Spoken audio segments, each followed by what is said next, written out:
Everyone and welcome back to my channel my classroom.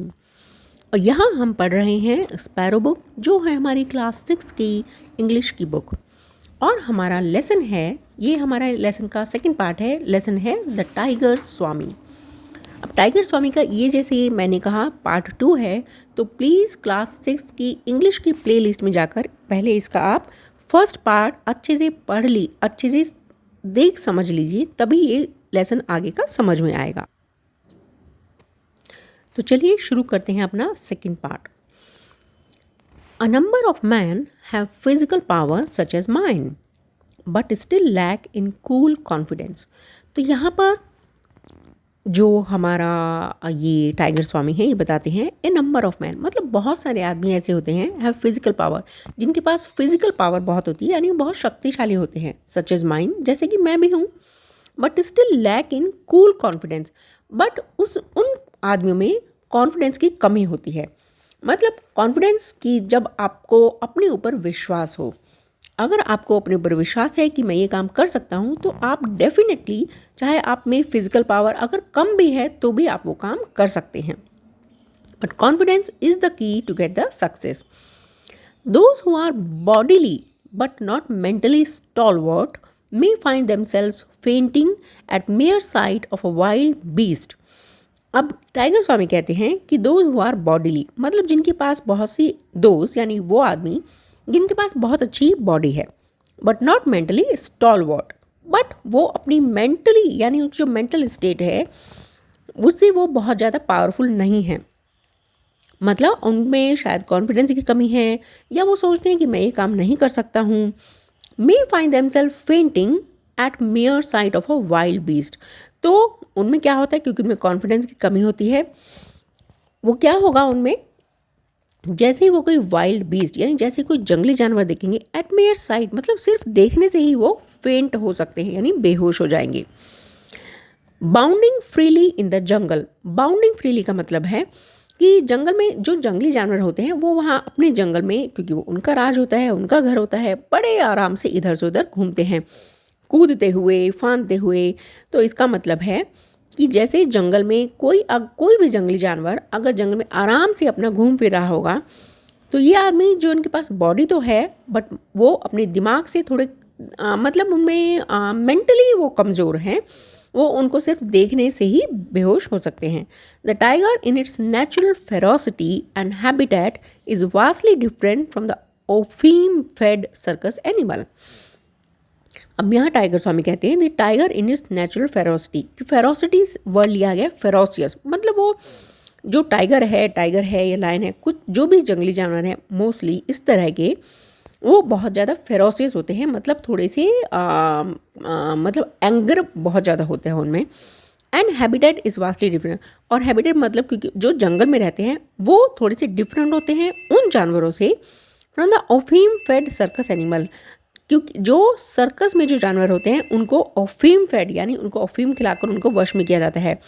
तो उन जानवरों से जो सर्कस में काम करते हैं, जंगल में रहने वाले जानवर टोटली डिफरेंट होते हैं। Many a man with Herculean strength has nonetheless been terrorized into abject helplessness। अब हरक्यूलियन मतलब क्या होता है कि जैसे हरक्यूलियन एक्चुअली ये एक ग्रीक हीरो है ऑफ अनयूजुअल फिजिकल स्ट्रेंथ, जो बहुत ज़्यादा शक्तिशाली था। तो मैनी मैन मतलब बहुत से आदमी जो स्ट्रेंथ है, जिनके पास मतलब बहुत ज़्यादा ताकत है, मतलब फिजिकल पावर बहुत है, नंदलेस वो इतना होने के बाद भी, मतलब नंदलेस मतलब इंस्पाइट ऑफ, मतलब कि इंस्पाइट ऑफ उनके पास फिजिकल पावर होने के बाद भी being terrorized into abject helplessness. तो abject helplessness before the onslaught of a royal Bengal. तो इतनी पावर होने के बाद भी वो हेल्पलेसनेस हो जाते हैं एक रॉयल बंगाल, यानी एक टाइगर को देखते ही, यानी उसके अटैक से पहले ही वो हेल्पलेस हो जाते हैं, चाहे उनमें कितनी भी पावर है, यानी शक्ति है, बॉडी शक्ति। Thus the tiger has converted the man in his own mind to a state as nerveless as the pussycats. तो जो टाइगर है उसने भी आदमी को अपने दिमाग में, इन हिज ओन माइंड मतलब दिमाग में, is to a state as nerveless as a pussycat. तो उसने भी आदमी को ऐसे ही सोचा है कि ये भी मतलब कि जो टाइगर है उसके दिमाग में भी ये है कि जो आदमी है ये भी बहुत कमज़ोर होता है. It is possible for a man owning a fairly strong body. It is possible मतलब ये बहुत ही आसान है किसी भी आदमी के लिए owning a fairly strong body, कि अपनी फिजिकल बॉडी को एक स्ट्रॉन्ग बॉडी बना ले, यानी उसके पास एक स्ट्रॉन्ग बॉडी होना बहुत ही आसान बात है. Immensely strong determination.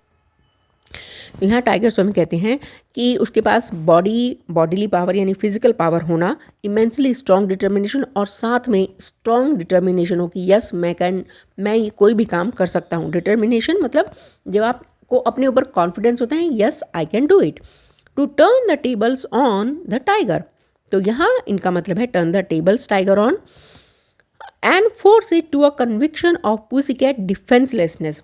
मतलब कि अगर आप में शक्ति है और आप पूरे डिटरमाइन हो कि आप एक मतलब पूसी कैट को, यानी जो टाइगर को यहाँ रेफर किया है, कि आप उसको पकड़ सकते हो. Turn the tables on, turn the table on का ये एक इडियम है यहाँ पर. उसका मतलब है कि किसी चीज़ को पलट देना, नॉट फिजिकली पलट देना, मतलब एक तरह से कहते हैं ना कि पासा पलट दिया आपने. तो अगर आप एक टाइगर को पकड़ लेते हैं तो वो भी आपने टर्न द टेबल्स, टाइगर की जो टेबल है वो टर्न कर दी है. And force it to a conviction of pussycats defencelessness, और उस टाइगर को फोर्स कर दो अपनी ताकत से, अपने डिटर्मिनेशन से, कि वो ये मानने पर मजबूर हो जाए कि और वो डिफेंसलेस मतलब अटैक करना बंद कर दे या छोड़ दे. How often I have done just that, मतलब मैंने बहुत बार ऐसा ही किया है. I was quite willing to believe that that titan before me, अब यहाँ पर ये दोनों बच्चे कह रहे हैं, was able to perform the tiger pussycat metamorphosis. I was quite willing, तो ये बच्चा कहता है कि मैं मतलब मुझे इस बात पर विश्वास हो गया है कि टाइटन यानी ये जो बड़ा सा आदमी दिखने वाला यानी टाइगर स्वामी जो मेरे सामने खड़ा है before me, was able to perform the tiger pussycat metamorphosis, कि ये टाइगर यानी जो पुसीकैट यानी टाइगर है उसको चेंज कर सकता है. He seemed in a didactic mood. He seemed in a didactic mood. और मतलब वो ऐसे मूड में, डिडिएक्टिंग मतलब जब को आप कोई ये सोच रहा कि मैं इसको एडवाइस दूँ, मतलब एडवाइस देने के लिए बहुत ईगर हो. और ही सीम्ड मतलब ये टाइगर स्वामी ऐसा लगता है कि ये इस मूड में है कि ये हम दोनों को एडवाइस देते रहें. कि Chandi and I listen respectfully, तो चंडी और मैंने बहुत ही उनकी बातें सब ध्यान से सुनते रहे. तो आई होप कि आपको ये लेसन पूरा हो गया, आपको समझ में आया होगा. और समझ में आया तो प्लीज़ एक लाइक शेयर एंड सब्सक्राइब कर दीजिए. नहीं समझ में आया है तो छोड़ दीजिए. तो जल्दी ही करेंगे हम इसके एक्सरसाइज. तब तक के लिए पढ़ते रहिए, सीखते रहिए मेरे चैनल से, और लाइक शेयर एंड सब्सक्राइब करते रहिए. Bye bye and take care.